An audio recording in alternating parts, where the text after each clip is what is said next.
প্রিয় শিক্ষার্থীরা, আমি হাসনাত জামান সবুজ। আজকে আলোচনার বিষয় হলো ইলেকট্রন বিন্যাস। তোমরা জানো যে রসায়ন বিজ্ঞানে যে কোনোভাবে ভালো কিছু করতে হলে বা ভালো বিক্রিয়া বাড়তে হলে, ভালো কিছু লিখতে হলে, এটা সম্পর্কে ভালো একটি জ্ঞান রাখার জন্য ইলেকট্রন বিন্যাসের বিকল্প নেই। অবশ্যই ইলেকট্রন বিন্যাস ভালো পারতে হবে। তা আশা করি আজকে যদি এই ক্লাসটি সম্পূর্ণভাবে তোমরা দেখো, খাতা কলম নিয়ে দেখো এবং লিখে নাও নোটগুলো, তাহলে অবশ্যই ইলেকট্রন বিন্যাস জীবনেও কোনোদিন সমস্যা হবে না। তাহলে শুরুতেই জানবো যে ইলেকট্রন বিন্যাস। এর আগে আমরা বলে নিই, তোমরা তো জানো যে একটা যদি পদার্থ হয় তার মধ্যে অনেক কি থাকে, পরমাণু থাকে। এখন এই যে পরমাণু, এই পরমাণুর মধ্যে থাকে হলো একটি থাকে হলো নিউক্লিয়াস। এখন নিউক্লিয়াসের বাইরে থাকে হলো ইলেকট্রন। এই ইলেকট্রনগুলা কতগুলো কক্ষপথে ঘূর্ণায়মান থাকে। এখন এই যে ঘূর্ণায়মান ইলেকট্রন থাকে, এখন তো বিভিন্ন সেলে কতটি ইলেকট্রন থাকবে সেটার একটা নির্দিষ্ট নিয়ম রয়েছে। এই নিয়মটাই হচ্ছে ইলেকট্রন বিন্যাস। তো প্রিয় শিক্ষার্থীরা, আমরা ইলেকট্রন বিন্যাস কাকে বলে সেটা আগে জানবো। দেখতে পাচ্ছ এখানে সংজ্ঞাটা লেখা রয়েছে। অর্থাৎ কোনো পরমাণু বিভিন্ন শক্তি স্তরে, এই যে আমরা দেখিয়েছিলাম বিভিন্ন শক্তি স্তর, এই যে বিভিন্ন শক্তি স্তরে কয়টি ইলেকট্রন, অর্থাৎ এই শক্তি স্তরে কয়টি ইলেকট্রন থাকবে, এই শক্তি স্তরে কয়টি ইলেকট্রন থাকবে, এই শক্তি স্তরে কয়টি ইলেকট্রন থাকবে, কয়টি ইলেকট্রন কিভাবে আছে তার যে প্রকাশ সেটাই হচ্ছে ইলেকট্রন বিন্যাস। অর্থাৎ কোনো পরমাণুর বিভিন্ন শক্তি স্তরে কয়টি ইলেকট্রন কিভাবে আছে তার যে প্রকাশটা করতে হয় সেটাই হচ্ছে ইলেকট্রন বিন্যাস। এখন এই যে ইলেকট্রন বিন্যাস করার জন্য আমাদের জানতে হবে প্রথমেই কোয়ান্টাম সংখ্যা, কারণ ইলেকট্রন বিন্যাস করলেই শুধু হবে না, এইটা কিভাবে এসেছে সেটা তোমার জানতে হবে। তাহলে আমাদের জানতে হবে যে কোয়ান্টাম সংখ্যাটা কি। লক্ষ্য করো, পরমাণুতে অবস্থিত ইলেকট্রনের শক্তি স্তরের আকার, এই যে শক্তি স্তরের আকারটা কেমন হবে, আকৃতি কেমন হবে, এবং হচ্ছে শক্তি স্তরের বিন্যাস, কতগুলো ইলেকট্রন কিভাবে থাকবে, এবং ইলেকট্রনগুলো যে ঘুরে, আমরা জানি যে ইলেকট্রন দুইভাবে ঘুরে, অর্থাৎ একটা হচ্ছে অ্যান্টি ক্লকওয়াইজ আর একটা হচ্ছে ক্লকওয়াইজ। অর্থাৎ এই যে নিজ অক্ষের চারদিকে আবর্তনের দিক প্রকাশক সংখ্যাকেই কোয়ান্টাম সংখ্যা বলা হয়। এখানে আরেকটা জিনিস বলে নিই, তোমরা জেনে অবাক হবে, ইলেকট্রনও কিন্তু ওই পৃথিবীর ঘূর্ণনের মতো, অর্থাৎ পৃথিবী যেমন নিজ অক্ষের চারদিকে ঘুরে এবং হচ্ছে সূর্যের চারদিকে ঘুরে, সেমভাবে ইলেকট্রনের ঘূর্ণনটাও হচ্ছে ত্রিমাত্রিক। তোমরা বুঝতে পেরেছ? এখন আমরা এই এই কোয়ান্টাম সংখ্যা সম্পর্কে যদি আলোচনা করতে চাই, তাহলে সেখানে প্রথমে চলে আসে প্রধান কোয়ান্টাম সংখ্যা। অর্থাৎ এই কোয়ান্টাম সংখ্যাকে চারটি অংশে বিভক্ত করা হয়েছে। এরপর হলো সহকারী কোয়ান্টাম সংখ্যা, এরপর হলো চৌম্বক কোয়ান্টাম সংখ্যা এবং ঘূর্ণন কোয়ান্টাম সংখ্যা। তাহলে আমরা প্রথমে আলোচনা করব হলো প্রধান কোয়ান্টাম সংখ্যা। তাহলে প্রধান কোয়ান্টাম সংখ্যাটাকে যদি আমরা বলতে চাই, তাহলে বলতে পারি যে এটা হচ্ছে প্রধান শক্তিস্তর, সহজে মনে রাখার জিনিস। অর্থাৎ শক্তি স্তরের সংখ্যাগুলোকে বলা হয় প্রধান কোয়ান্টাম সংখ্যা। এটাকে আরেকভাবে বলা যায় অরবিট।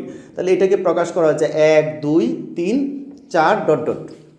এখন দেখো, এই যে এগুলো হচ্ছে শক্তি স্তরের সংখ্যা। অর্থাৎ n=1 মানে হচ্ছে প্রধান শক্তি স্তর, n=2 মানে হচ্ছে দ্বিতীয় শক্তি স্তর, n=3 মানে হচ্ছে তৃতীয় শক্তি স্তর।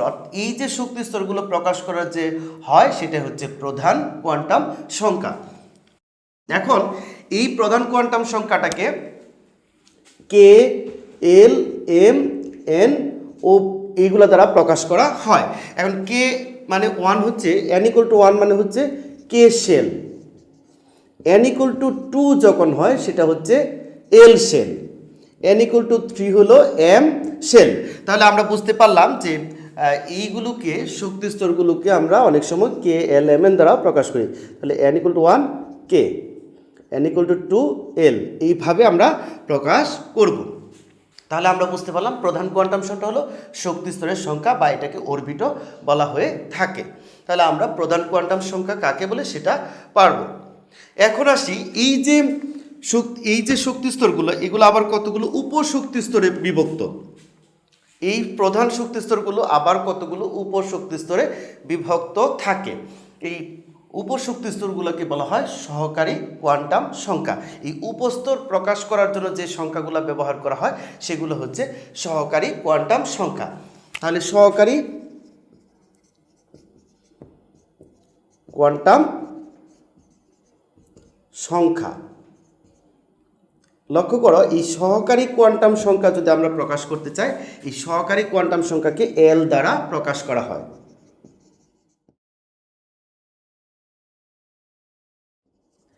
এই এল এর মানটা নির্ভর করে, এল এর মান এন এর মানের উপর, অর্থাৎ প্রধান কোয়ান্টাম সংখ্যার উপর নির্ভর করে, এন এর মানের উপর নির্ভর করে।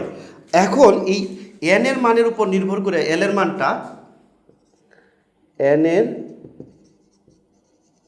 মানের উপর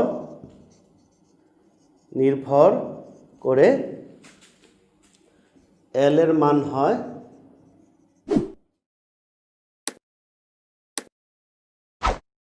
দেখো, এই সহকারী কোয়ান্টাম সংখ্যাকে এল দ্বারা প্রকাশ করা হয়, এল এর মান এন এর মানের উপর নির্ভর করে, এবং এন এর মানটা হয় এন এর মানের উপর নির্ভর করে এল এর মানটা হয় 0 থেকে n-1 পর্যন্ত।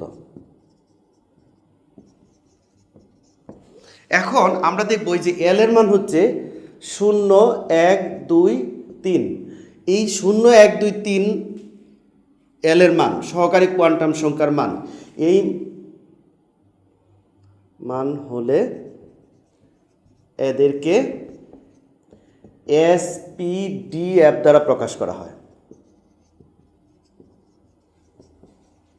লক্ষ্য করো, আমরা এখান থেকে সহজেই পারবো, এল এর মান যখন 0 তখন হচ্ছে S, এল এর মান যখন 1 এটা হচ্ছে P, এল এর মান যখন 2 এটা হচ্ছে D, এবং এল এর মান যখন 3 এটা হচ্ছে F।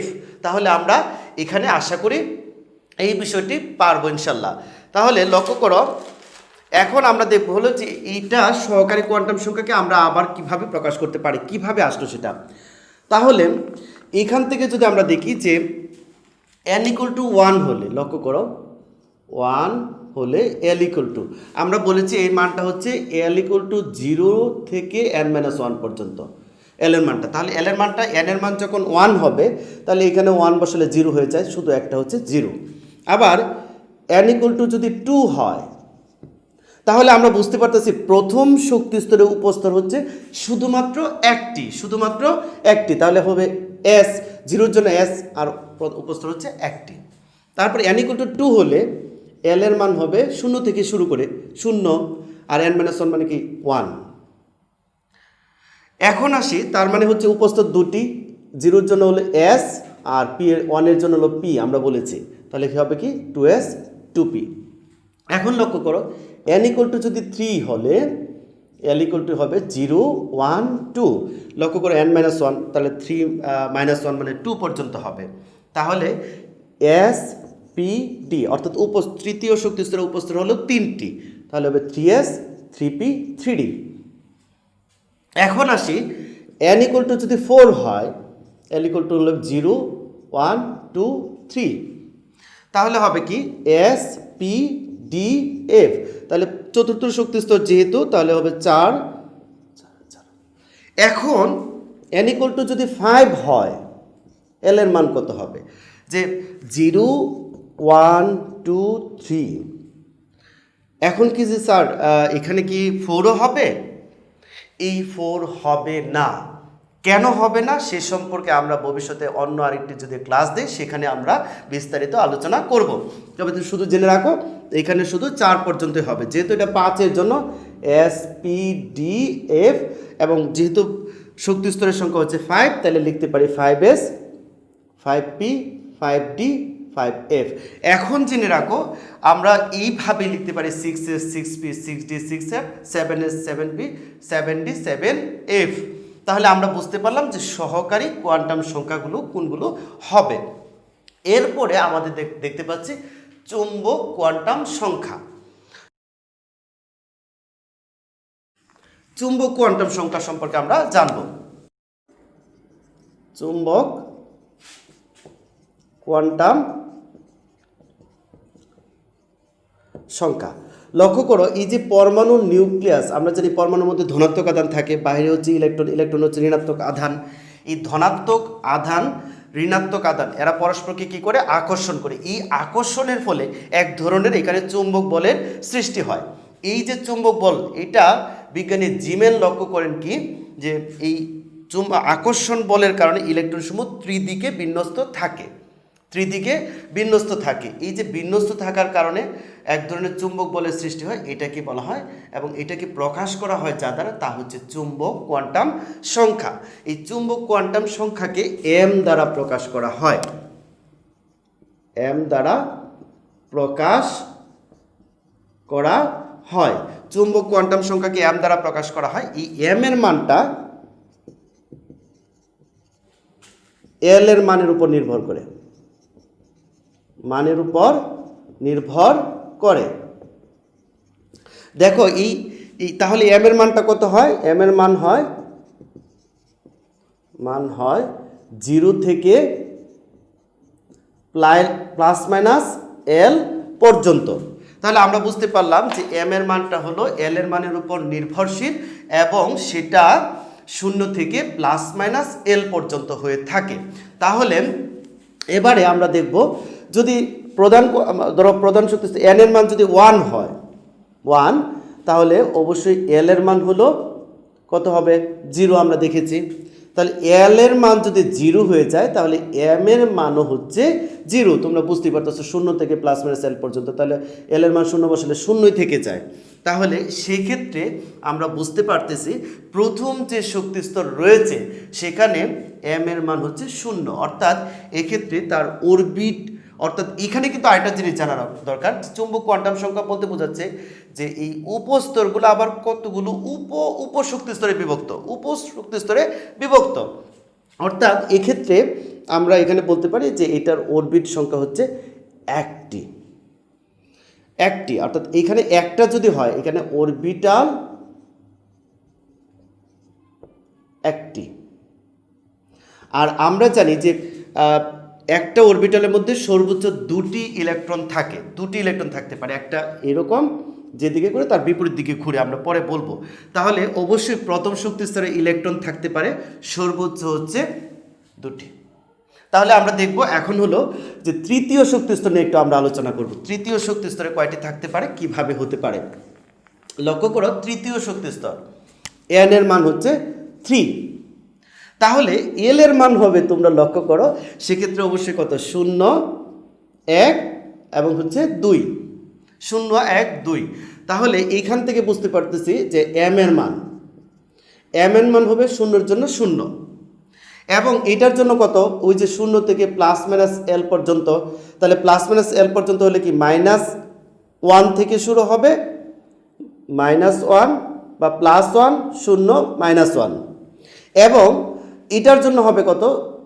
+2 এবং এটা হচ্ছে +1, 0, -1, -2।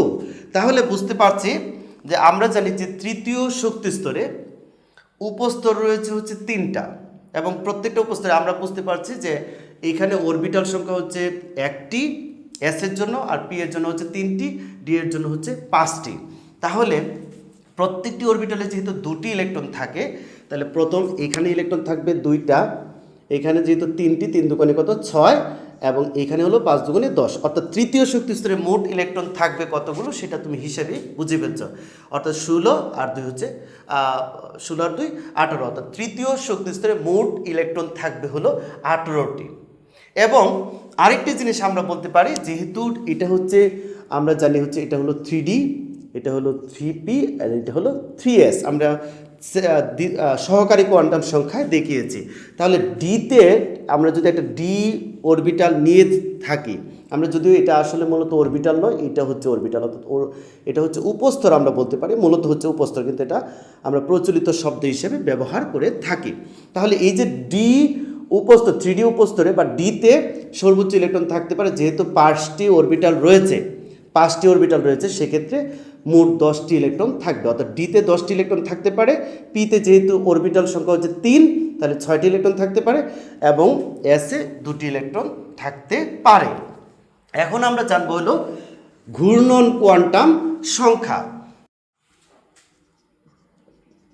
ঘূর্ণন কোয়ান্টাম সংখ্যা লক্ষ্য করো, এই ঘূর্ণন কোয়ান্টাম সংখ্যা যদি আমরা আলোচনা করি তাহলে এখানে বলতে পারি যে একটা পরমাণুর মধ্যে ইলেকট্রন দুইভাবে ঘুরতে পারে। একটা হলো ক্লকওয়াইজ এইদিকে, আর ইলেকট্রন এইদিকে অ্যান্টি ক্লকওয়াইজ ঘুরতে পারে। এটা আমরা এইভাবে দিতে পারি, এক শক্তি স্তর থেকে ইলেকট্রন যখন অন্য শক্তি স্তরে যায়, লক্ষ্য করো এটা যদি তার শীর্ষবিন্দু হয়, এটা যদি তার পাদবিন্দু হয়, তাহলে এটা এইভাবে লাফ দেয়, এই লাফ দিল। তাহলে লাফ যদি দেয় তাহলে তার পাদবিন্দুটা উপরে চলে আসছে এবং শীর্ষবিন্দুটা নিচে চলে আসছে। এখন সেক্ষেত্রে আমরা বলতে পারি আরেকটি লাফ যখন দিবে তখন তার শীর্ষবিন্দুটা আগের অবস্থানে আসবে। তাহলে এইরকমভাবেও যদি বলি, অথবা ক্লকওয়াইজ অ্যান্টি ক্লকওয়াইজ যদি ধরি, এটাকে এস দ্বারা প্রকাশ করা হয়। সুতরাং এস এর মানটা হতে পারে প্লাস হাফ মাইনাস হাফ। আমরা বুঝে ফেললাম যে ইলেকট্রন দুই দিকে ঘুরে, কখনো ক্লকওয়াইজ আর কখনো হচ্ছে অ্যান্টি ক্লকওয়াইজ। তাহলে আমরা যখন ঘূর্ণন কোয়ান্টাম সংখ্যা সম্পর্কে জেনে গেলাম, চারটি কোয়ান্টাম সংখ্যা সম্পর্কে ইতিমধ্যে আলোচনা হলো। এবারে আমরা মূল ইলেকট্রন বিন্যাসে চলে যাব। এই মূল ইলেকট্রন বিন্যাসটা হচ্ছে নির্ভর করে হলো n প্লাস এল এর উপরে নির্ভর করে, n প্লাস এল এর উপর। এই n প্লাস n এর উপর নির্ভর করে কিভাবে হবে সেটা আমরা এখন দেখাবো। ধরো 1s উপস্তর হচ্ছে 1s। এখন n প্লাস এল এর উপর ডিপেন্ড করলে সেক্ষেত্রে মানটা হবে কত? এখানে দেখতে পাচ্ছি n এর মান হচ্ছে 1 আর l এর মান হলো s এর জন্য আমরা জানি 0, তাহলে হবে 1। তারপর হলো 2s, 2 প্লাস l এর মান হচ্ছে 0, তাহলে হবে 2। তারপর হচ্ছে 2p, তাহলে আমরা লিখতে পারি 2 প্লাস 1 ইকুয়াল টু 3। এরপরে হলো 3s, 3 প্লাস 0 3। এরপর হলো 3p। লক্ষ্য করো 3p যদি দেই তাহলে হয় n এর মান হলো 3 আর p এর জন্য জানি হলো 1, তাহলে হলো 4। তারপর হলো 4s, 3d আমরা আগে করে নেই, 3d, 3 প্লাস 2 তাহলে হলো 5। তারপর হলো 4s, 4 প্লাস 0 4। আমরা এখান থেকে একটা লিখে রেখেছি শক্তির ক্রমটা, এখান থেকে আমরা দেখাতে পারি ক্রমবর্ধমান শক্তি অনুযায়ী এখানে সবচেয়ে নিম্ন শক্তি যেটা, ইলেকট্রন সবসময় নিম্ন শক্তি স্তর থেকে উচ্চ শক্তি স্তরে ক্রমান্বয়ে প্রবেশ করে, তাহলে এখানে সবচেয়ে কম শক্তির মানটা হচ্ছে 1, তাহলে এইভাবে হলো 1s। তারপরে হলো দেখো এখানে সবচেয়ে কম যেটা সেটা হচ্ছে 2, অর্থাৎ 2s। তারপর এইখানে একটি জিনিস আছে যে আমরা দেখতে পাচ্ছি 2p এর মান হলো 3 এবং 3s এর মান হলো 3। যদি দুইটিরই শক্তির মান সমান হয় সেক্ষেত্রে যে কাজটা করতে হবে, সেক্ষেত্রে প্রধান কোয়ান্টাম সংখ্যার মান অর্থাৎ n এর মান যার ছোট সেটিকে আগে লিখতে হবে। তাহলে 2p আগে লিখেছি, এরপর হবে 3s। আমরা দেখতে পাচ্ছি যে এইখানে দুইটার মান হচ্ছে, একটা হলো 3p এর মান 4 এবং 4s এর মান 4, তাহলে আমরা অবশ্যই 4 আগে 3p আগে লিখতে হবে, এই জন্য 3p আগে লিখেছি, এরপর হচ্ছে 4s। এখন যদিও তৃতীয় শক্তি স্তরের উপর স্তর হচ্ছে 3s, 3p, 3d, তাহলে 3d কেন আগে লিখিনি? তাহলে তোমরা বুঝতে পারছো যে n প্লাস এল হিসেব অনুযায়ী অর্থাৎ আফবাও নীতি অনুযায়ী হয়েছে। সেক্ষেত্রে দেখো 3d এর মান হচ্ছে 5, এই জন্য 3d পরে চলে গেল। আমরা এটা বুঝতে পারলাম। এখন আমরা ইলেকট্রন বিন্যাসে চলে আসতে পারি। এই যে দেখো শক্তির ক্রমটা আমরা লিখে রেখেছি, তাহলে দেখো এইখানে আমাদের প্রথম ইলেকট্রন বিন্যাসের যে শর্তটা সেটা আমরা জানব। আচ্ছা, প্রথম শর্তটা হলো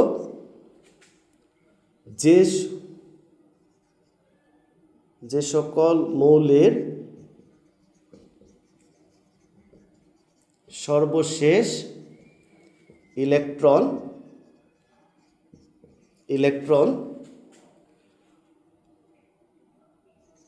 ns12 অথবা ns1 এটা 2তে প্রবেশ করে, np126 এ প্রবেশ করে বলে সে সকল মৌল সনাতন ধারণা অনুযায়ী, সে সকল মৌল গ্রুপ এ এর সদস্য হয়। আমরা বুঝে ফেললাম যে যে সকল মৌলের সর্বশেষ ইলেকট্রন ns12 অথবা ns2 ns126 এ প্রবেশ করে সে সকল মৌল গ্রুপ এর সদস্য হয়। লক্ষ্য করো সেক্ষেত্রে আমরা কি করতে পারি, আমরা একটা ইলেকট্রন বিন্যাসে চলে যাই। আমরা যদি লিখি সোডিয়াম Na, তাহলে এটা হলো 1s2 2s2 দেখো, তারপর হলো 2p 6। তাহলে এখান থেকে দেখতে পেলাম যে আমরা মোট ইলেকট্রন প্রবেশ করেছে 10টি। এরপরে আমার কাছে রয়েছে হলো আর একটি মাত্র ইলেকট্রন, তাহলে সেটা কোথায় প্রবেশ করবে? 3s এ প্রবেশ করবে। তাহলে 3s, এস এ সর্বোচ্চ 2টি ইলেকট্রন থাকতে পারে আমরা বলেছি, সেক্ষেত্রে এখানে আমাদের ইলেকট্রন হবে একটি। তাহলে আমরা দেখব যে ইলেকট্রন শক্তি আমরা হিসেব করব। দেখো আমরা দেখছি সর্বশেষ ইলেকট্রন ns, এখানে n এর মানটা হচ্ছে 3, তাহলে 1 2 2 বলেছিলাম, তাহলে এখানে একটি প্রবেশ করেছে। তাহলে প্রথম শক্তি স্তরে ইলেকট্রন রয়েছে হলো 2টি, দ্বিতীয় শক্তি স্তরে হলো দেখো, দ্বিতীয় শক্তি স্তরে 8টি, তারপর হলো একটি। এখন তাহলে এটা হচ্ছে গ্রুপ এ এর সদস্য। আমরা কিভাবে গ্রুপটা নির্ণয় করতে পারি? গ্রুপ লিখতে পারি গ্রুপ 1A, যদি আধুনিক নিয়ম অনুযায়ী লিখি তাহলে সেটা হবে 1। এখন আমাদের নির্ণয় করতে হবে পর্যায় কত তার। পর্যায় হলো একটি মৌলের কতগুলো শক্তি স্তরে ইলেকট্রন প্রবেশ করেছে, যেহেতু সর্বোচ্চ ইলেকট্রন প্রবেশ করেছে যে তৃতীয় শক্তি স্তরে, তাহলে তার পর্যায় হবে 3। আমরা এটা বুঝতে পারলাম। এখন আরেকটি আমরা ইলেকট্রন বিন্যাস দেখব। লক্ষ্য করো, যদি পটাশিয়াম হয় তাহলে 1s2 2s2 2p6 এবং তারপর হচ্ছে 3s2 3p6। এখানে এই পর্যন্ত হলো 18টি ইলেকট্রন রয়েছে। এখন আমাদের যাবে কোনটাতে? 3D-তে না গিয়ে যাবে 4s-এ, 4s1, সেটা হচ্ছে গ্রুপ 1। তাহলে প্রথম শক্তি স্তরে 2টি, দ্বিতীয় শক্তি স্তরে 8টি, তৃতীয় শক্তি স্তরে 8টি এবং চতুর্থ শক্তি স্তরে 1টি। তাহলে তার গ্রুপ হবে গ্রুপ 1A অথবা 1। আর পর্যায় হলো, যেহেতু 4টি শক্তি স্তরে ইলেকট্রন প্রবেশ করেছে, পর্যায় 4। তাহলে প্রিয় শিক্ষার্থীরা, এইটার প্রয়োগটা তোমরা ইতিমধ্যে বুঝতে পেরেছ।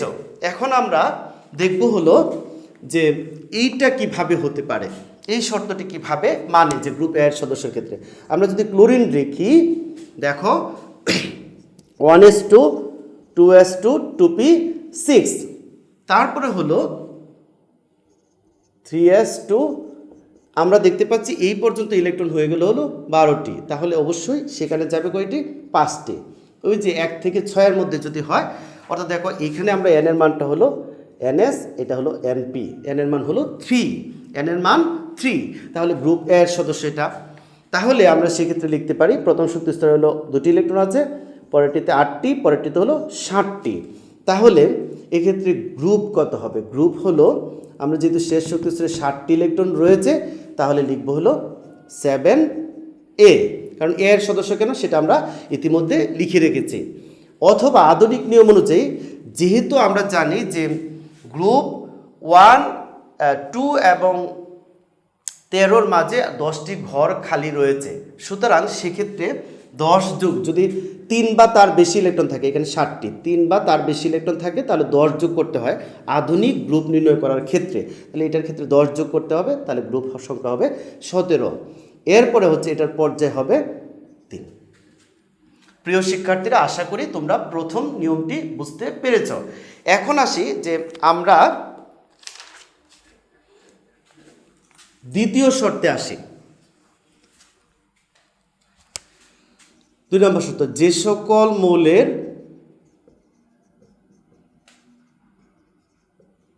সর্বশেষ ইলেকট্রন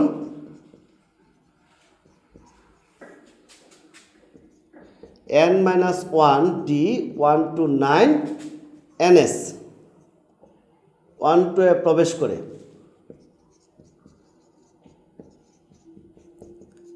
সে সকল মৌল গ্রুপ বি এর সদস্য, গ্রুপ বি এর সদস্য। এখন আমরা এটা একটু বোঝার চেষ্টা করি, এইটা বলতে কি বোঝাচ্ছে। এটা সবসময় মনে রাখবে, গ্রুপ বিটা সবসময় 4 নাম্বার শক্তি স্তর থেকে শুরু হয়, তাহলে n এর মান 4 থেকে শুরু হতে পারে। তাহলে 4 যদি s হয়, s একটা ইলেকট্রন থাকতে পারে, দুইটাও থাকতে পারে, তাহলে এটা n-1, তাহলে হবে এটা 3d। তাহলে এটা যদি 5s হয়, এটা হবে 4d। এটা যদি 6s হয়, এটা হবে 5d। লক্ষ্য করে দেখো, এইরকম যদি কাঠামো থাকে, অর্থাৎ ডি এবং এস এ ইলেকট্রন সর্বশেষ প্রবেশ করে, সেটা অবশ্যই গ্রুপ বি এর সদস্য হবে। ওকে, তাহলে আমরা এটা একটু অ্যাপ্লাই যাই। লক্ষ্য করে দেখো, এদেরকে অবস্থান্তরমূলক বলা হয়ে থাকে এবং গ্রুপ বি এর সদস্য। তাহলে আমরা যদি যাই ভ্যানাডিয়াম 23, লক্ষ্য করো এটা যদি আমরা লিখি 1s2 2s2 2p6 3s2, এরপরে হচ্ছে 3p6। আমরা দেখতে পাচ্ছি যে এই পর্যন্ত মোট ইলেকট্রন চলে গেলে হলো 18টি, তাহলে এরপরে ইলেকট্রন যাবে হলো 4s।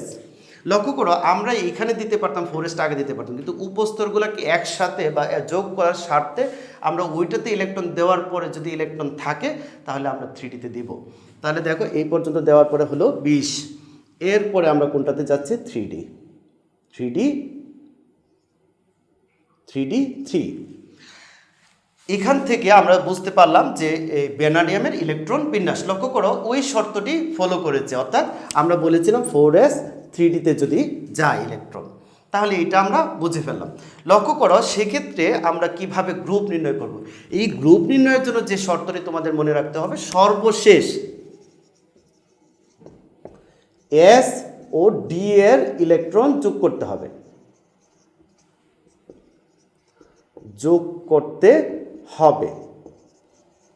s এবং d এর ইলেকট্রন যোগ করতে হবে। লক্ষ্য করো সেক্ষেত্রে আমাদের তাহলে গ্রুপ সংখ্যাটা কত হবে। আমরা যদি গ্রুপ নির্ণয় করি তাহলে হবে গ্রুপ হলো s আর d, এই s সর্বশেষ আর d, তাহলে 2 আর 3, তাহলে কত হবে 5, তাহলে এটা হবে 5b, অথবা আধুনিক নিয়ম অনুযায়ী হবে শুধু 5, আর পর্যায় সে আগের নিয়ম অনুযায়ী তাহলে হবে কত 4, যেহেতু সর্বোচ্চ শক্তিস্তর হচ্ছে তার 4। তাহলে আমরা এই শর্তটিও জানতে পারলাম। একইভাবে অন্যান্য মৌলগুলোর ইলেকট্রন বিন্যাস তোমরা করতে পারবে। এখন দেখো আমাদের যে কাজটি করতে হবে সেটি হলো, এইখানে আমাদের দেখতে হবে যদি সর্বশেষ s প্লাস ডিতে ইলেকট্রন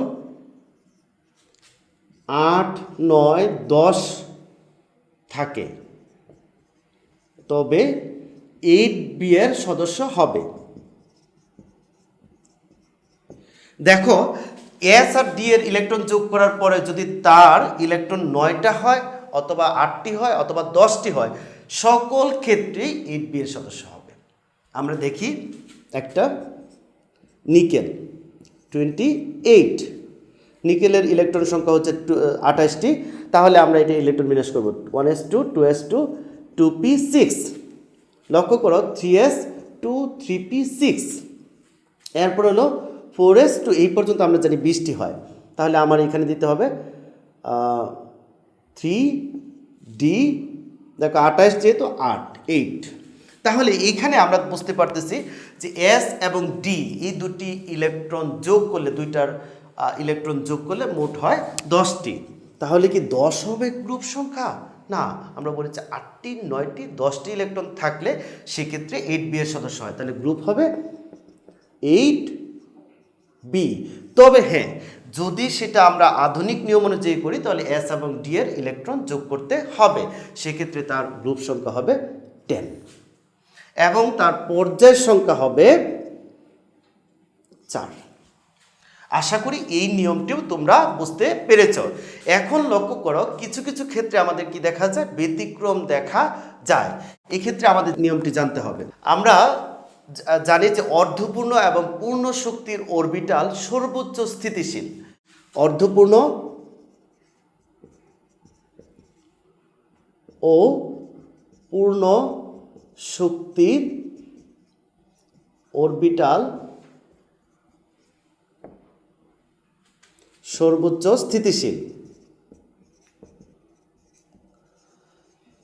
তাহলে আমাদের দেখতে হবে যে অর্ধপূর্ণ বা পূর্ণ। আমরা যদি এটা দেখি, আমরা ডি এর ক্ষেত্রে যদি দেখি, ডিতে সর্বোচ্চ ইলেকট্রন থাকে হলো 10টি, তাহলে তার অর্ধ হলো 5 আর পূর্ণ হলো 10।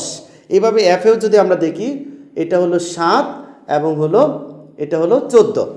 লক্ষ্য করো অর্ধপূর্ণ এবং পূর্ণ শক্তির অরবিটাল স্থিতিশীল, তার মানে এই সর্বশেষ কাঠামো যদি 5 বা 10 হয় তাহলে তার কাঠামোটা স্থিতিশীলতা অর্জন করে।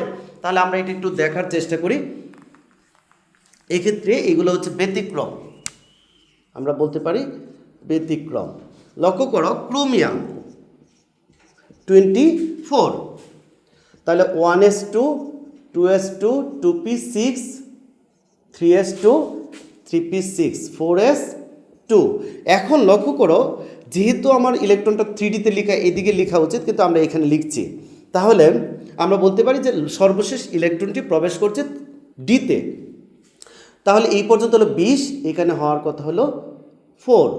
এটাই তো স্বাভাবিক হওয়ার কথা, স্বাভাবিক নিয়ম অনুযায়ী। কিন্তু আমরা জানি যে সর্বশেষ যেহেতু ডিতে ইলেকট্রন প্রবেশ করেছে অর্থাৎ 3D-তে এই ক্ষেত্রে, তাহলে এইটা যদি আর একটি মাত্র ইলেকট্রন হয় তাহলে সে অর্ধপূর্ণ হতে পারে।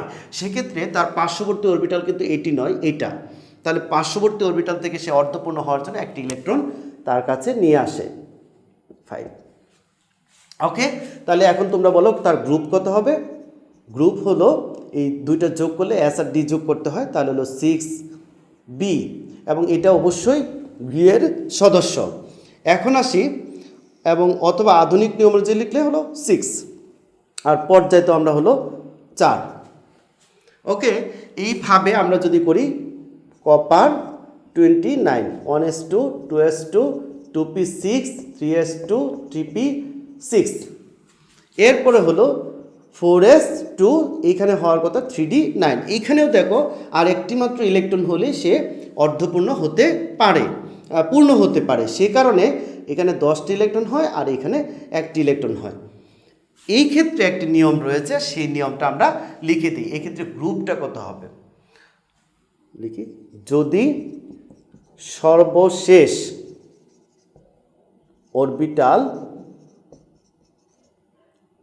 অরবিটাল ইলেকট্রন দ্বারা পূর্ণ হয়,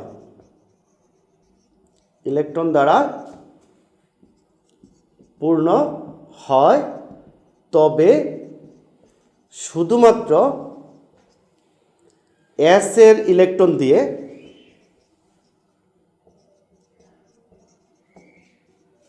গ্রুপ নির্ণয় করতে হয়, গ্রুপ নির্ণয় করতে হয়, এস এর ইলেকট্রন দিয়ে গ্রুপ নির্ণয় করতে হয়। আশা করি তোমরা এটা বুঝতে পারবে। তাহলে এটার গ্রুপটা শুধু কি হবে? অবশ্যই গ্রুপ বি এর সদস্য হবে।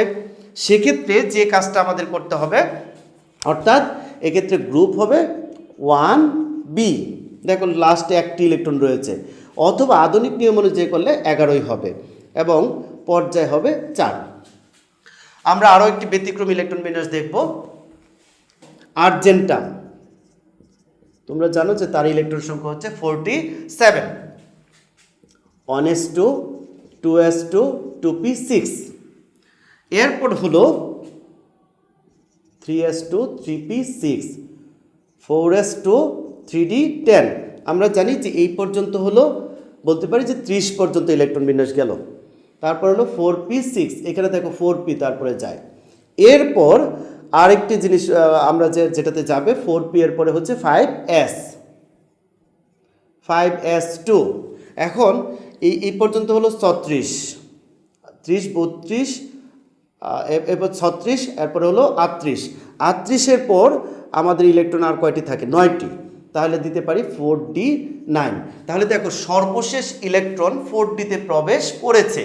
তাহলে সেক্ষেত্রে আমাদের কি হবে? আর একটি মাত্র ইলেকট্রন হলে সে পূর্ণ হতে পারে, যে কারণে আমরা এই সর্বশেষ অরবিটাল থেকে একটি ইলেকট্রন চলে আসবে, এটা হবে 10। তাহলে যেহেতু ডি অরবিটালটা পূর্ণ হয়ে গেছে, তাহলে শুধুমাত্র এস দিয়ে গ্রুপ নির্ণয় করতে হবে। তাহলে গ্রুপ হবে 1b, অথবা আধুনিক নিয়ম অনুযায়ী 11। এরপরে দেখো পঞ্চম শক্তিস্তর ইলেকট্রন প্রবেশ করেছে, তার মানে পর্যায় হচ্ছে তার 5। আশা করি এই ব্যতিক্রম ইলেকট্রন বিন্যাসগুলো তোমরা পারবে। এবার আমাদের যে কাজটি করতে হবে সেটা হচ্ছে যে আন্ত অবস্থান্তর মৌলের ক্ষেত্রে কীরকম হয় সেটা আমরা জানব। দেখো যে সকল মৌলের সর্বশেষ ইলেকট্রন, মৌলের সর্বশেষ ইলেকট্রন, যে সকল মৌলের সর্বশেষ electron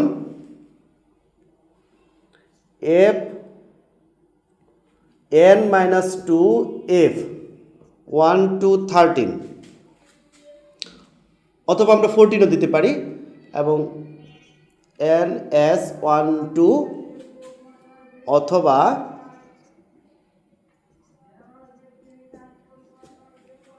one two 13 N-1 D1 to 10 NS12 এ প্রবেশ করে সে সকল মৌলকে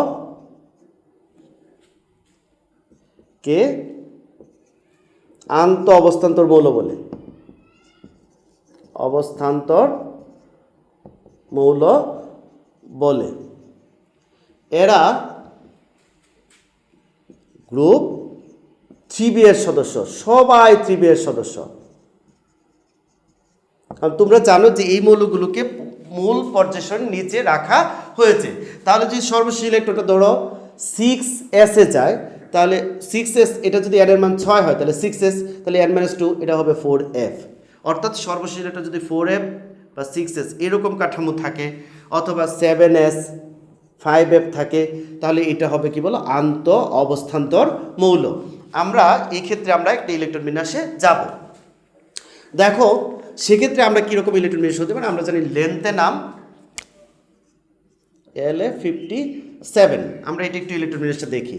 লক্ষ্য করো 1s2 2s2 2p6, তারপরে 3s2 3p6 3d10, আমার কাছে রয়েছে ইলেকট্রন 4s2, এই পর্যন্ত হলো 30।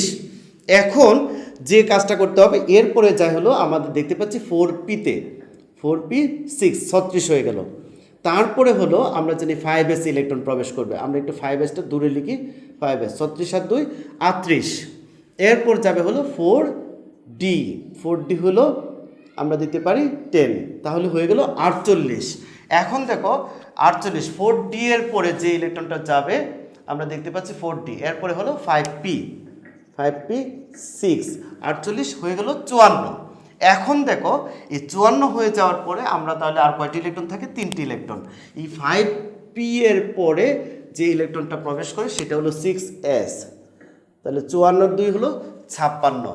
তাহলে এই 6s এর পরে দেখো ইলেকট্রনটা যাচ্ছে হলো 4f। তাহলে 4fটা আমরা এই সুবিধার জন্য আমরা এখানে লিখছি, কিন্তু সর্বশেষ ইলেকট্রনটা 4f এ প্রবেশ করছে, একটি ইলেকট্রন। তাহলে দেখো এই 6s 4f আগের নিয়মটা আমাদের ফলো করেছে, তাহলে সেটা হবে আন্ত অবস্থান্তর মৌল।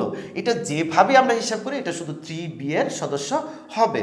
তাহলে এটাকে আন্ত অবস্থান্তর মৌল বলতে পারি এবং এদেরকে পর্যায় সারণীর নিচে রাখা হয়েছে। অর্থাৎ সর্বশেষ ইলেকট্রন এইরকম যদি যায় সেটা পর্যায় সারণীর নিচের মৌলগুলো। তাহলে সেক্ষেত্রে কি হবে, গ্রুপ হবে 3b অথবা 3। এখানে আমাদের দেখতে হবে পর্যায় কত, যেহেতু 6টি ইলেকট্রন প্রবেশ করেছে সেগুলো 6। আরেকটি জিনিস আমরা জেনে রাখবো যে কোনো মৌলের সর্বশেষ ইলেকট্রন যদি সর্বশেষ শক্তি স্তরে যদি 8টি ইলেকট্রন থাকে সেটা হচ্ছে নিষ্ক্রিয় মৌল। আমরা এটা একটু দেখে নিই। কোনো মৌলের ইলেকট্রন বিন্যাসে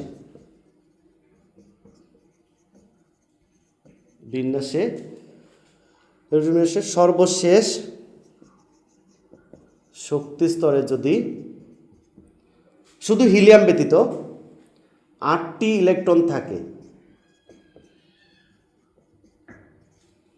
তবে সেটি নিষ্ক্রিয় মৌল। এটা আমরা একটু চিনে রাখবো জাস্ট। এবং এটা তো তোমরা জানো যে গ্রুপ এ বা শূন্য গ্রুপে বলা হয়, এটা এদেরকে শূন্য গ্রুপে স্থান দেওয়া হয়েছে। এখন এটা হচ্ছে সনাতন ধারণা অনুযায়ী। তাহলে আমরা যদি দেখি একটা জেনন, দেখো 57 54, এখানে যদি আমরা এটা ইলেকট্রন বিন্যাস করি 1s2 2s2 2p6 3s2 3p6, লক্ষ্য করো এরপরে হচ্ছে আমরা দেখি 4s2 3d10, এই পর্যন্ত হলো 30, 4p6। আমরা যদি এই পর্যন্ত জেননো মানে আমরা জানি যে এই পর্যন্ত মৌলটির নাম হচ্ছে কিপ্টন, এই পর্যন্ত কিপ্টনও লিখে রাখতাম তাহলে হতো। তাহলে দেখো এরপর হচ্ছে 5s, তাহলে আমরা এই পর্যন্ত 36 আর 2 হলো 38, এরপর হলো 4d হলো 10 48, তাহলে আর আমার কাছে আছে 6টি, তাহলে হলো 4p6। তাহলে দেখো সর্বশেষে কয়টি ইলেকট্রন গেছে, আমি যদি এইভাবে যোগও করে দেখাই 8, এই দেখো তৃতীয় শক্তি স্তরে হলো 18টি, চতুর্থ শক্তি স্তরে হলো 18টি এবং সর্বশেষ শক্তি স্তরে হলো 8টি ইলেকট্রন রয়েছে। তাহলে এটি হচ্ছে নিষ্ক্রিয় মৌল। প্রিয় শিক্ষার্থীরা, আশা করি এই কোন শক্তি স্তরে কয়টি ইলেকট্রন থাকলে সেটা কোন গ্রুপে অবস্থান করবে সেটা তোমরা অবশ্যই জানতে পেরেছো। তাহলে এটাকে আমরা বলতে পারি গ্রুপ, যদি বলি 0 গ্রুপ, অথবা আধুনিক নিয়ম অনুযায়ী বলতে পারি 18, এবং পর্যায় হলো তার, যেহেতু সর্বশেষ শক্তি স্তর হলো 5, তাহলে তার পর্যায় সংখ্যা হচ্ছে 5। ওকে, আমরা মৌল দেখেই গ্রুপ এ না বি অথবা কিভাবে ইলেকট্রন বিন্যাসটা করতে হবে সেটা আমরা এখন আর শর্ত ছাড়াই মৌল দেখে আমরা ইলেকট্রন বিন্যাস করব। যেমন bromine 35, 1s2, 2s2, 2p6, 3s2, 3p6, দেখো 4s2, এই পর্যন্ত হলো 20, তারপর হলো 3d10, 30, তারপর হলো 4p কত 5।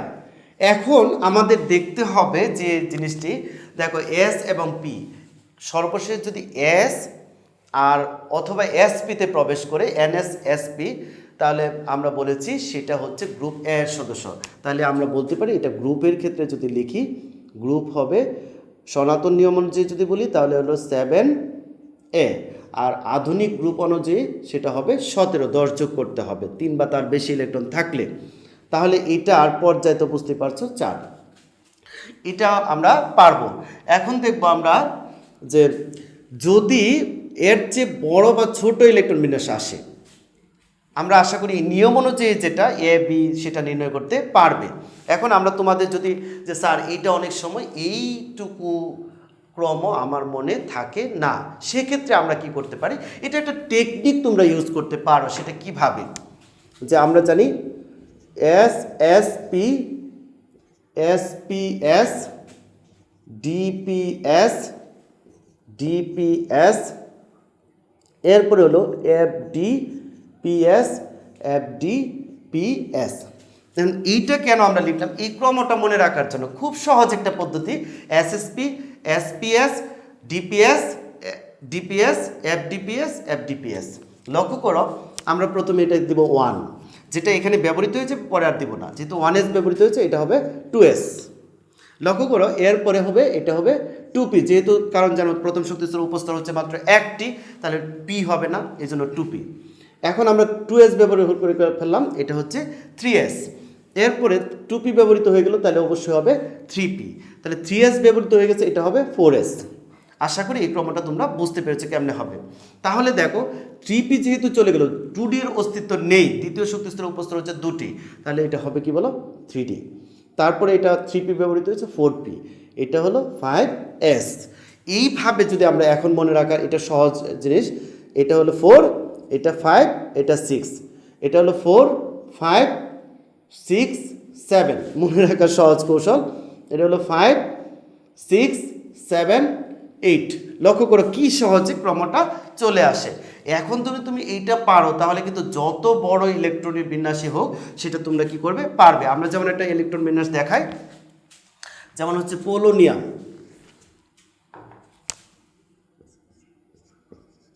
84। লক্ষ্য করো এই পোলোনিয়ামের ক্ষেত্রে আমরা যদি এই ক্রম থেকে আসি 1s2, 2s2, 2p6, দেখছো তো কিভাবে আমরা ক্রমটা লিখেছিলাম। তারপর হলো 3s2, 3p6, এরপর হলো 3d10, 4s2, এরপর হলো 4p6, 4d10, 5s2। এই পর্যন্ত আমাদের কতগুলো ইলেকট্রন চলে গেল সেটা আমাদের জানতে হবে। দেখো 5p6, আমরা জানি এই পর্যন্ত হলো 54, কিন্তু আরও ইলেকট্রন রয়েছে। 5pর পরে যেটা ইলেকট্রন প্রবেশ করে এখানে দেখতে পাচ্ছ যে 6s এ, তাহলে 6s2, তাহলে 54 আর 2 হলো 56, তাহলে 56-র পরে এর 6s এর পরে যে ইলেকট্রনটি যাবে এটা হচ্ছে 4f। 56 আর 14, লক্ষ্য করো 14, 10, এরপর হলো 70, 70 হয়ে গেল। তাহলে 4f এর পরে কোনটাতে যাবে, 5d তে। 5D-তে যদি 10টি যায় তাহলে হবে সেটা হলো 80, 80 হয়ে গেল। 80 হয়ে যাওয়ার পরে দেখো এরপর ইলেকট্রনটা যাবে কোথায়, 6p। খুব সহজে 6p-তে চলে যাচ্ছে। 6p-তে যদি যায় সেক্ষেত্রে আমার আর ইলেকট্রন রয়েছে কয়টি, 4টি, তাহলে 4। তোমরা বুঝতে পারছো 6s 6p, তাহলে অবশ্যই এটা গ্রুপ এর সদস্য। অর্থাৎ এখান থেকে আমরা বুঝতে পারলাম যত বড় ইলেকট্রন বিন্যাসী হও সেটা যদি ক্রম এবং কোয়ান্টাম সংখ্যাগুলো সম্পর্কে তোমাদের যদি ধারণা থাকে সেক্ষেত্রে ইলেকট্রন বিন্যাস সমস্যা হবে না। আশা করি ক্লাসটি যদি সম্পূর্ণ দেখে থাকো ইলেকট্রন বিন্যাস সমস্যা থাকবে না। আর যদি কোনো জায়গায় একটু সমস্যা হয়ে থাকে সেক্ষেত্রে অবশ্যই পুনরায় ক্লাসটি দেখবে এবং পরবর্তী আমরা আরও সুন্দর সুন্দর ক্লাস নিয়ে আসবো। তোমরা সেই পর্যন্ত অপেক্ষায় থাকবে। ভালো করে পড়াশোনা করো। ধন্যবাদ সবাইকে।